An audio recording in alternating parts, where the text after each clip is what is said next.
उर्दू की hand writing में चलती हैं जनाब। उर्दू का हैंड राइटिंग हमने स्टार्ट करना है।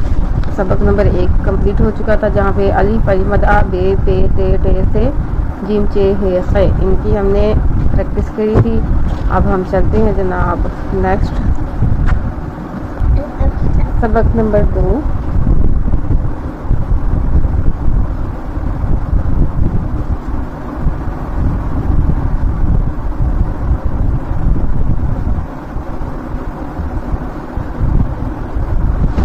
सबक नंबर 2 में दाल डाल जाल।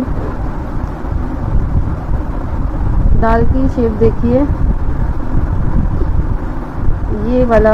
अब इसका आप कुछ सेक्शन करके देखिए, आइडिया लगाएं कि यहाँ से देखें ये यहाँ पे स्टार्ट होगा। थोड़ा सा मुँह ऊंचा करना, या आप इसमें गुलाई भी लेके जा सकते हैं, लेकिन थोड़ा सा ऊंचा रख के आप ऐसे करें। इस तरह नहीं डालना।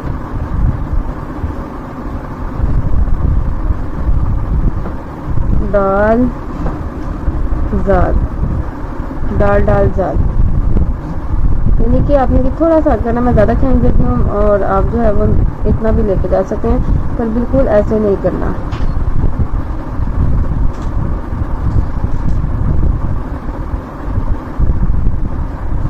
इसके बाद रे अड़े जे से यहाँ पे नोक बनानी है, उसको थोड़ा उठाना। ऐसे भी लिख सकते हैं, लेकिन थोड़ा सा इस तरह से स्टाइलिश दिख आती है।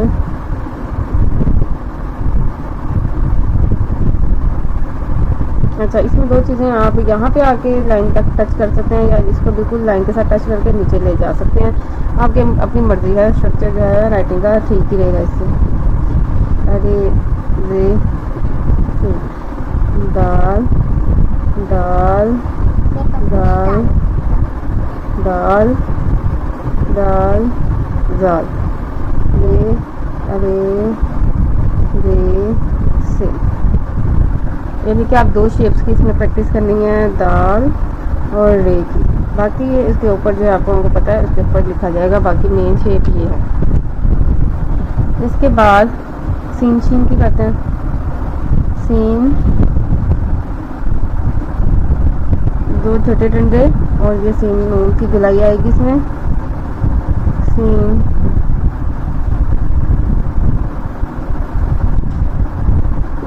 जैसे कि आप लोगों को पता है सीन शीन में ये सेम ही इसका सेंटेक्स है, जस्ट शीन में ऊपर 3 डॉट्स आ जाएंगे।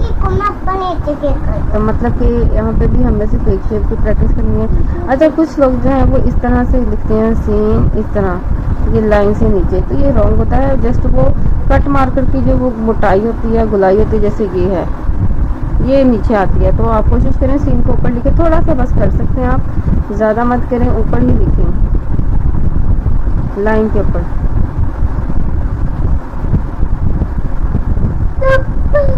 तो मेन आज आपने 3 शेप्स की 50-50 टाइम्स प्रैक्टिस करनी है। दाल रे सीन, ठीक है। ये आपकी बेसिक्स हैं। इसके ऊपर नुक्ते लगानी है, तोएं जोएं ये बनानी है, वो एक अलग चीज़ है। तो इसकी प्रैक्टिस कीजिए और इंशाल्लाह नेक्स्ट वीडियो में मिलते हैं। अपना ख्याल रखिए। अल्लाह हाफिज़।